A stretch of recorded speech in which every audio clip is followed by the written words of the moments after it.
أعوذ بالله من الشيطان الرجيم.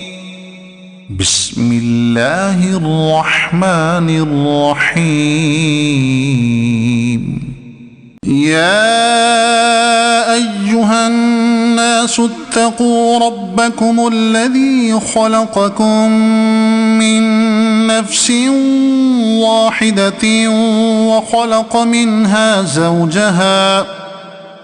وخلق منها زوجها وبث منهما رجالا كثيرا ونساء، واتقوا الله الذي تساءلون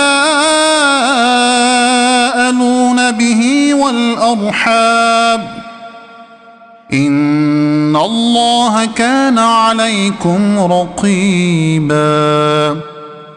وآتوا اليتامى أموالهم ولا تتبدلوا الخبيث بالطيب، ولا تأكلوا أموالهم إلى أموالكم، إنه كان حوبا كبيرا. وإن خفتم ألا تقسطوا في اليتامى فانكحوا ما طاب لكم من النساء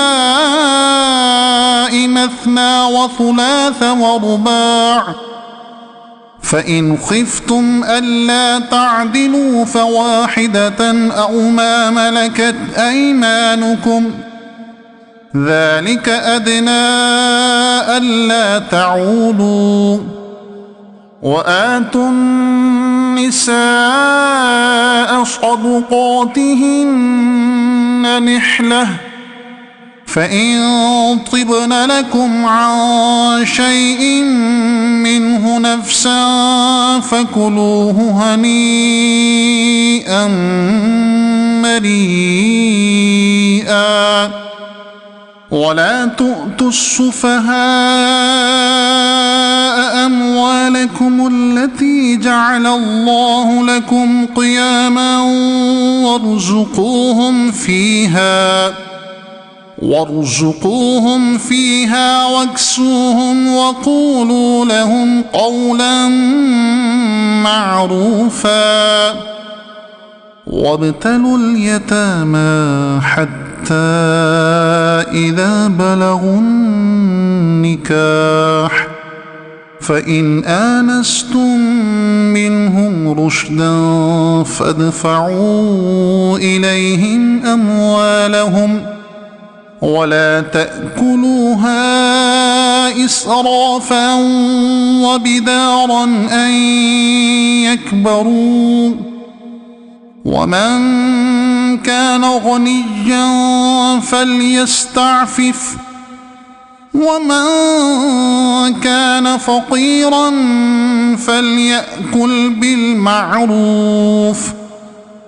فإذا دفعتم إليهم أموالهم فأشهدوا عليهم، وكفى بالله حسيبا. للرجال نصيب مما ترك الوالدان والأقربون، وللنساء نصيب مما ترك الوالدان والأقربون مما قل منه أو كثر، نصيبا مفروضا.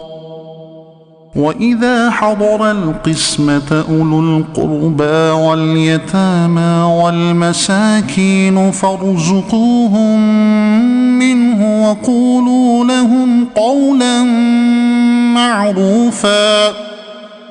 وليخشى الذين لو تركوا من خلفهم ذرية ضعافا خافوا عليهم فليتقوا الله وليقولوا قولا سديدا.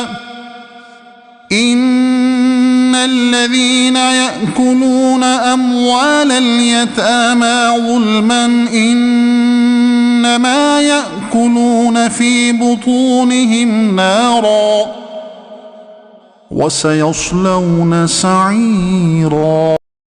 صدق الله العظيم.